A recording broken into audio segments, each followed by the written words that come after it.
One of the strongest memories of my mother, Josephine, was when I was 7, 8. My mother, me, my 2 aunts went to Macy's in Herald Square. There was a very large main escalator that came down that was wooden, and my mother observed a shoplifter attempting to take a knife and cut one of my aunt's pocketbooks. I remember her looking at the shoplifter and looking at me and said, "I gotta go." She was going to run and tackle the guy, and indeed she let go of my hand and ran down the wooden escalator. She then assisted the Macy's security guy who did tackle the guy, but she was right behind, ready to pounce. That's how I think of my mom, is like strong and always able to spring into action at a moment's notice. I'm Angela Macropolis. I'm an attorney, I'm a journalist, and I'm a caregiver. Not necessarily in that order on any given day. In 2004, my mom was diagnosed with chronic inflammatory demyelinating polyneuropathy.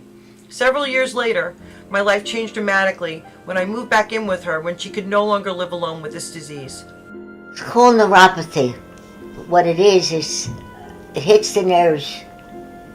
It may hit them in the legs, it may hit it in the arms, it may hit them in your face. It can hit anywhere. Well, and it hit me in my legs more so than any place else. Now if you look at her feet, look at this. Lift your leg up. This is all the edema. You can't, now if I do this, you feel anything? Do you feel that? Yeah, you do. You feel that? Yeah. But you don't feel much in here. No. Right.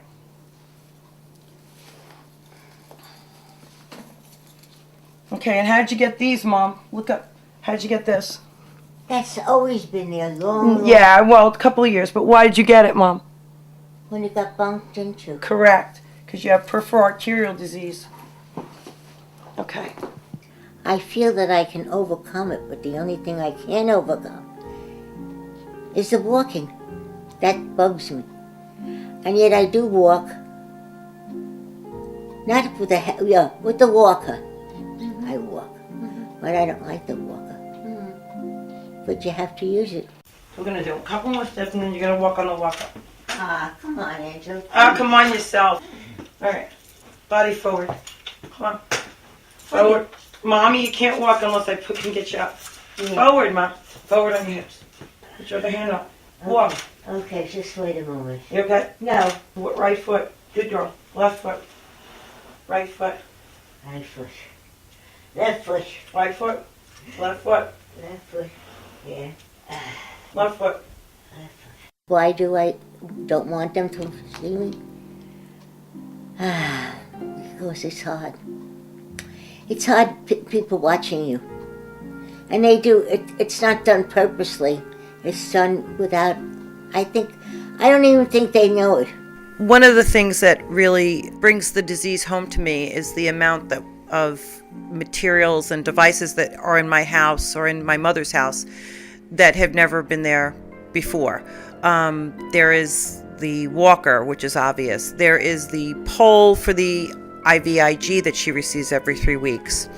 And most importantly, the most important piece of furniture in the house, which is the mechanical lazy boy, without which she could not easily remove herself from a couch, a chair. That's her chair. I never use it. She has to use it. We also have foot catchers and grab bars all over the place. The whole house has different rooms that represent all the effects of the disease. I've had this so long. I'm going to go to sleep with it. I do go to sleep with it. What I mean is, that'll be my whole life. What am I supposed to do? How do I do it? I just let it go. When I tell people my mom has peripheral neuropathy, most look at me as if she has a stubbed toe. When I try to explain as a caregiver this disease, it's very frustrating. And my mom would be the first to tell you that peripheral neuropathy may not be cured during her lifetime.